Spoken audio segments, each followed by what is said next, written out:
Audio Jungle.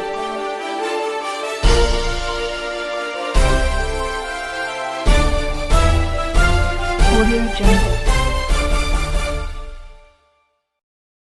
Sir, जैसे कि आप नेशनल फ्रंट ऑफ इंडिया के राष्ट्रीय संयोजक हैं, जिस तरह से आप छोटी छोटी पार्टियों को इकट्ठा कर रहे हैं, इसमें आपको कहां तक कामयाबी मिली है? इसमें कामयाबी बहुत हद तक अच्छी मिली है, लेकिन आज तक मैंने ये महसूस किया कि जो बड़ी पार्टियां हैं, चाहे वो कांग्रेस हो, भाजपा हो या अन्य जो भी नेशनल पार्टियां हैं, उनका एक वजूद है, एक पहचान है। और जो छोटी पार्टियां लोग जोश में आकर के बनाते हैं, उसमें कई तरह के शिकार हो जाते हैं, जातिवाद के, क्षेत्रीयतावाद के, और इस तरह से अवसरवादी कई लुभावनों में वो पड़ जाते हैं। और ये रास्ता बड़ी फिसलन भरी रास्ता है। जोश लेकर आते हैं, लेकिन धीरे धीरे ठंडे बस्ते में चले जाते हैं। आज हमने जब सन 1999 से शुरू किया, उसके बाद मैंने भी 2013 में पीपुल्स फ्रंट ऑफ इंडिया के नाम से पार्टी रजिस्टर्ड कराई। हालात क्या है, आज हमारे साथ 6-7 पार्टियां हैं और कम से कम 12-14 संगठन हैं। ये सभी मिल कर के इनकी एक कोशिश है कि अगर एक तरफ कोई धर्म के नाम पर सियासत कर रहा है, एक तरफ पूंजीवाद जो है का बढ़ावा मिल रहा है, दूसरी तरफ क्षेत्रीयतावाद के आधार पर हो रहा है, जातिवाद के आधार पर हो रहा है, तो हमें क्या करना चाहिए? एक सवाल है। मौजूदा हालात में जो बुद्धिजीवी हैं वो अपनी रोज़मर्रे के जीवन में व्यस्त होते चले जा रहे हैं, और वो जो है इन सारी पहलुओं पर समाज में जो विकृतियां फैल रही हैं, इन पर वो ध्यान नहीं दे रहे हैं। इस तरह से अगर समाज में अगर एक भी चिंगारी अगर लगेगी तो वो ज्वाला बन करके पूरे समाज को, पूरे मुआशरा को प्रभावित कर देगी। तो ऐसे हालात में जो है हम बुद्धिजीवियों की जिम्मेदारी बनती है, चाहे वो किसी भी समाज से हो, किसी भी जात बरादरी से हो, किसी भी मज़हब से हो, लेकिन उन्हें इंसानियत और मानवता के आधार पर आगे आना पड़ेगा। और इसी को लेकर के नेशनल फ्रंट ऑफ इंडिया आगे बढ़ रही है। और जितनी छोटी छोटी पार्टियां हैं, संगठन हैं, उन्हें ऑर्गेनाइज करने का काम किया जा रहा है। लेकिन हालात क्या है, जब चुनाव का दौर आता है, जब चुनाव नज़दीक आने लगता है, तो लोग बरसाती मेढक की तरह उठ करके सामने आ जाते हैं।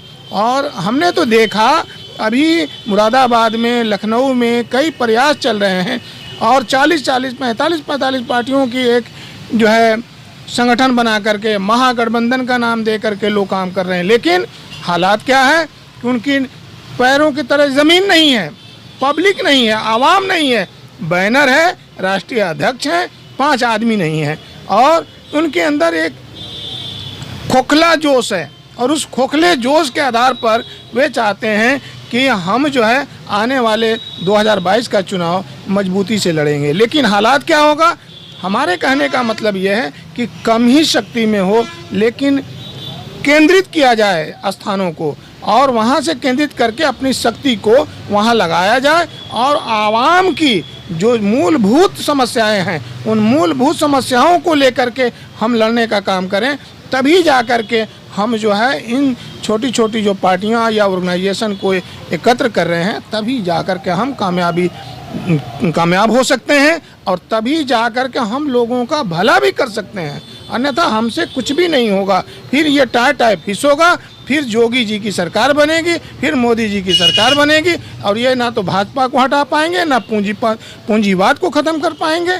ये इसी तरह से समाज में जो अराजकता फैला हुआ है, ये इसी तरह से फैला रह जाएगा। और ये अवसरवादी लोग जो सिर्फ चुनाव को लेकर के आ रहे हैं, छोटी छोटी मध्यम वर्गीय पार्टियां, ये चुनाव में अवसरवादी हैं, और ये अवसरवाद के शिकार होकर के ये जो है किसी प्रकार से जो है सामंतियों को, पूंजीपतियों को या धर्म के नाम पे इंसानियत को शर्मसार करने वालों को ये नहीं रोक सकते। इनके बस की बात नहीं है। इसके लिए हमें ज़मीन पर जाना पड़ेगा, आवाम से जुड़ना पड़ेगा, उनकी समस्याओं को लेकर के आगे बढ़ना पड़ेगा।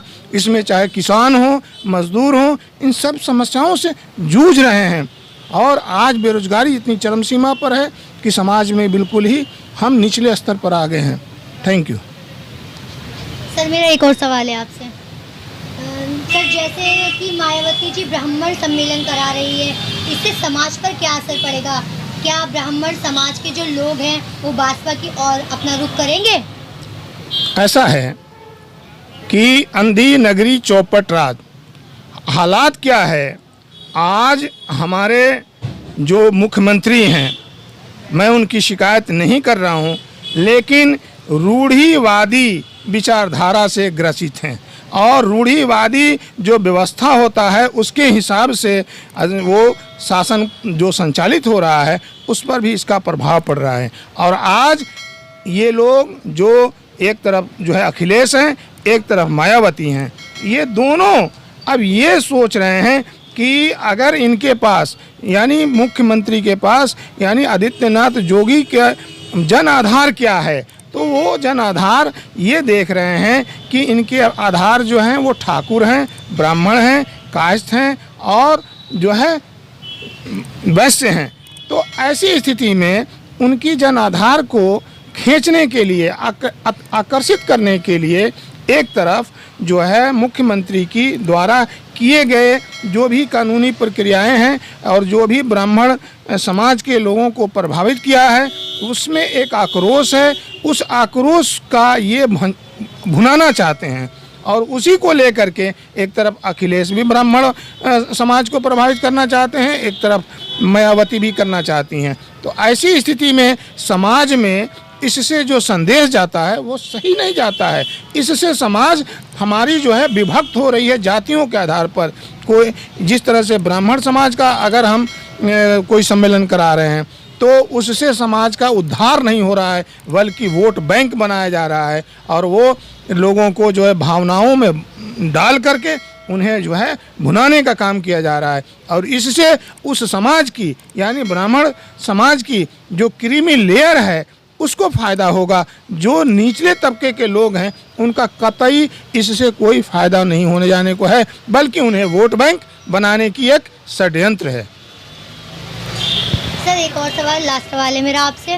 लगभग 2 वर्षों से स्कूल बंद चल रहे हैं, इससे बच्चों के करियर पर कितना और क्या असर पड़ा है, इसके बारे में कुछ बताएंगे आप? इसका मूल कारण ये है कि जो देश का राजा होता है या प्रदेश का मुख्यमंत्री होता है वो अगर हायर एजुकेटेड नहीं है और तो शिक्षा विहीन है, किसी तरह से डिग्रीधारी है, तो यकीनन है कि उस देश की व्यवस्था, उस देश का, उस राज्य की व्यवस्था उससे यकीनन प्रभावित होगा। और यही हुआ है।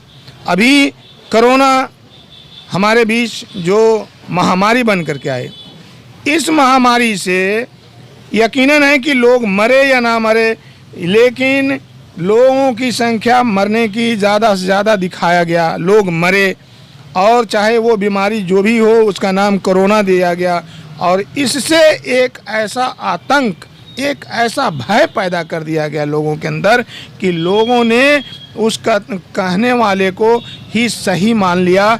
और उसका हमारे कहने का ये तात्पर्य था, ये नहीं कि स्कूल कॉलेज नहीं बंद होना चाहिए था, लेकिन इतना नहीं बंद होना चाहिए था जितना कि बंद किया गया।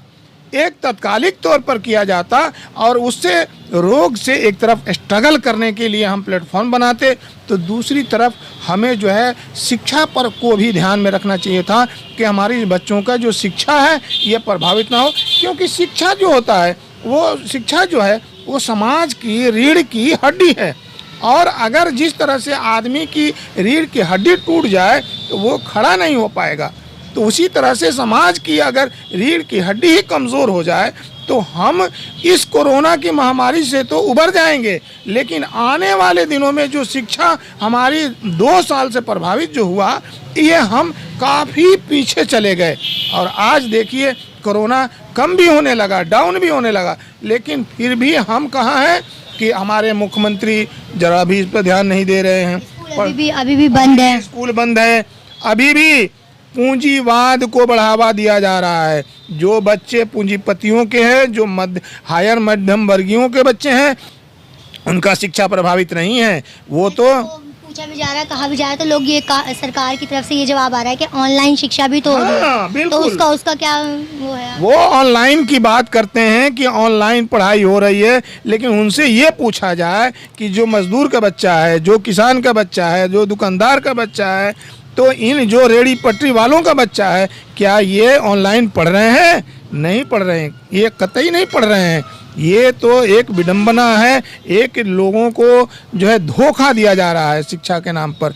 तो ऐसी परिस्थिति में जो है हमें जो है सरकार से, चाहे वो राज्य सरकार हो या केंद्र सरकार हो, मुख्यमंत्री हो या प्रधानमंत्री हो, हम इसके माध्यम से मैं चाहूँगा कि आपने जो भी कदम उठाया सराहनीय उठाया, लेकिन अब कम से कम अब राहत दी जाए और अब शिक्षा संस्थानों को खोला जाए, ताकि बच्चों की जो पठन पाठन है वो प्रभावित ना हो सके। सर, ये जो रेहड़ी और जो नीचे तबके के लोग हैं, जो मिडिल क्लास लोग हैं, वो ऑनलाइन पढ़ाई क्यों नहीं कर पा रहे हैं? किस वजह से नहीं कर पा रहे हैं? क्या वजह है? वजह क्या है कि घर में एक मोबाइल होता है और वो मोबाइल उसके जो गार्जियन होते हैं, पापा होते हैं, वो फादर होते हैं, वो लेकर के काम पर चले जाते हैं और घर में कोई साधन नहीं है, उनके पास कोई लैपटॉप नहीं है कि वो पढ़ाई कर सकें। तो ऐसी स्थिति में घोषणा तो करना बहुत आसान है, वो घोषणा हवा में है। ज़मीन पर भी उतर करके हमें देखें कि वाकई में हम जो ये घोषणा कर रहे हैं,